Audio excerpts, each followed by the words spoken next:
Salut à tous, donc comment installer Ubuntu sur un PC depuis Windows ou Linux. Pour commencer, il va falloir télécharger une version d'Ubuntu sur le site officiel. Donc pour le trouver, il suffit de taper Ubuntu.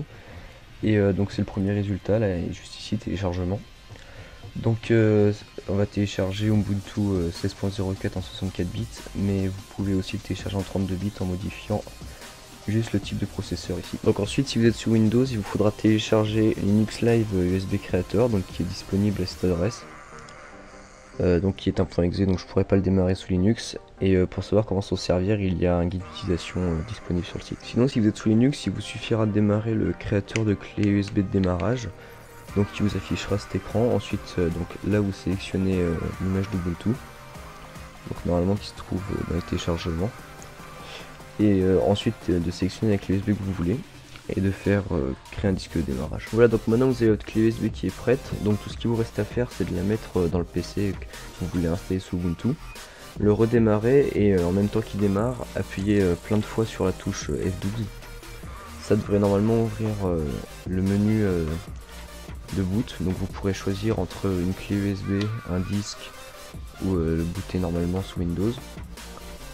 Et donc vous choisissez la clé USB. Et ensuite vous devriez avoir le même écran que moi. Donc moi je vais le faire depuis une machine virtuelle pour pouvoir filmer et qu'on puisse voir la procédure à suivre. Donc là je démarre comme si j'avais choisi la clé USB. Donc ça c'est rien. Voilà. Donc vous aurez un écran comme ça. Donc Ubuntu qui se charge. Il faut attendre un peu. Donc voilà, Ubuntu a fini de démarrer. Donc on a cette page qui s'ouvre.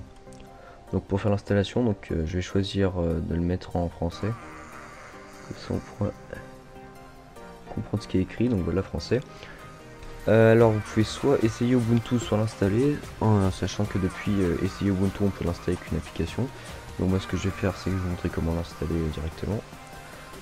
Donc on clique sur installer et donc on peut choisir entre télécharger les mises à jour pendant Ubuntu, ça va prendre plus de temps mais il faut avoir une connexion internet, ou installer les logiciels tiers qui aussi requièrent une connexion internet qui prennent plus de temps.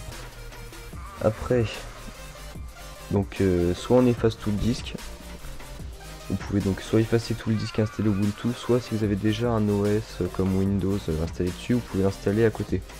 Donc en double boot, donc ça supprimera pas Windows et ça le laissera. Vous pouvez soit chiffrer l'installation, donc avec un mot de passe pour chiffrer le disque dur, ou le laisser comme il est, donc moi je vais le laisser comme il est. Et vous pouvez aussi redimensionner les partitions manuellement. Bon, moi je vous conseille de faire juste effacer ou l'installer à côté de Windows, ça ira plus vite. Après si vous y connaissez, vous faites comme vous voulez. Donc on fait, du coup il demande une vérification, on fait continuer. Donc alors là il demande où on habite, c'est pour le règlement horaire, donc pour configurer l'heure, donc faut pas mettre autre chose. Sinon après c'est la merde. Donc français, donc ça c'est pour le clavier. Donc de base il trouvera tout seul. Donc là on met le nom du PC, par exemple test. Enfin non, le nom, là c'est le nom de compte, là c'est le nom, comment s'appellera le PC sur le réseau. Nom d'utilisateur. Le mot de passe, donc donc alors là on peut choisir entre ouvrir la session automatiquement au démarrage ou demander un mot de passe. Donc, je vais mettre ouvrir tout seul, voilà, continuer. Donc là il va s'installer pendant un certain temps. L'installation est terminée, donc on va pouvoir redémarrer le PC. Donc par contre avant de le faire il va falloir enlever la clé USB pour éviter que ça le reboot en installation. Donc je vais faire redémarrer. Donc ça va redémarrer l'ordinateur. Donc du coup maintenant il est sous Ubuntu. Faut juste attendre un peu qu'il se redémarre. Et Ubuntu fonctionne. Si ce tutoriel vous a été utile, n'oubliez pas de mettre un like. Si vous avez un problème, dites-le en commentaire pour que je puisse vous aider. Allez, salut!